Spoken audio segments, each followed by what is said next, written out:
So when you're tiling behind an oven, one of the most important things to do is actually get a tile that when you measure that tile, so this is 6 inches, so when you put a certain number of them together, it equals 30, because the width of an oven is 30. And so what you're going to want to do is, when you have all of your tiles together, which would be 1, 2, 3, 4, 5, it's perfectly that distance from side to side.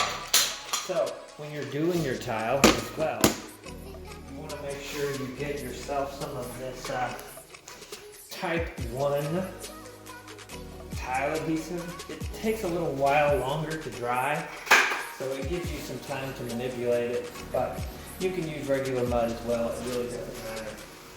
You take your trowel. You're also going to want to have one of these foam sponges, because after you scrape on the mud from here, so you take this mud, you scrape it on, but at the very end, and you'll notice it's kind of thick on there. I mean, you're not just putting a tiny little bit, but at the very end, you'll take your sponge and kind of go around the edges just like this, because you don't want any of that mud to, when you squish it together, to pop out on the side that you have to clean off. And then you're going to go ahead and start putting it up here. And you can leave a tiny bit of space if you ever have to take out that microwave and replace it with another one. It gives you enough space to take out that, so maybe 1/4 inch. And once you have all of them in, on the very bottom, you'll put a board and screw in on each end to hold all that up into place until it dries. So you'll cut yourself just a little piece of that board. So I'm going to take this tile, put the next one on. Got my mud, going to just scrape it on here. Okay. And you'll notice, like, when you scrape it on, you see how there's just a little bit extra on the sides there? If you were just to stick that on, you'd make a mess. So go ahead and take this, go around the edges, and just take that mud off. And just calm it down a little bit. There you go.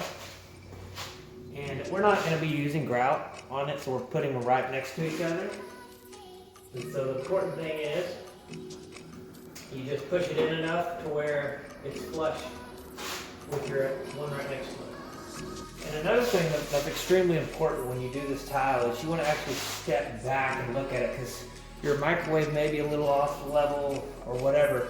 The main thing is when you're looking at it, it needs to look right. If you're in a new house, obviously you're just going to do everything square. But if you're in a renovation, and you see that little extra bit of mud there, you can do the same thing there. You can take something like this and scrape it out. Or if you have something handy like an old piece of wood from your flooring job, you can just take that and scrape that off as well.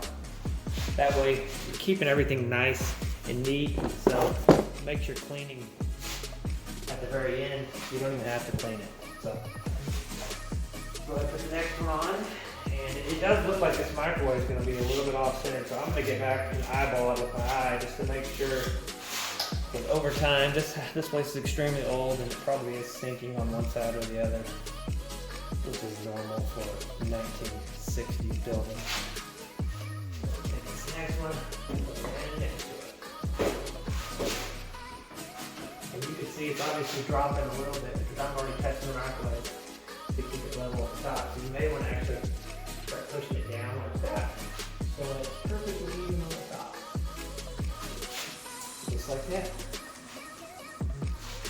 The next one. You guys take care.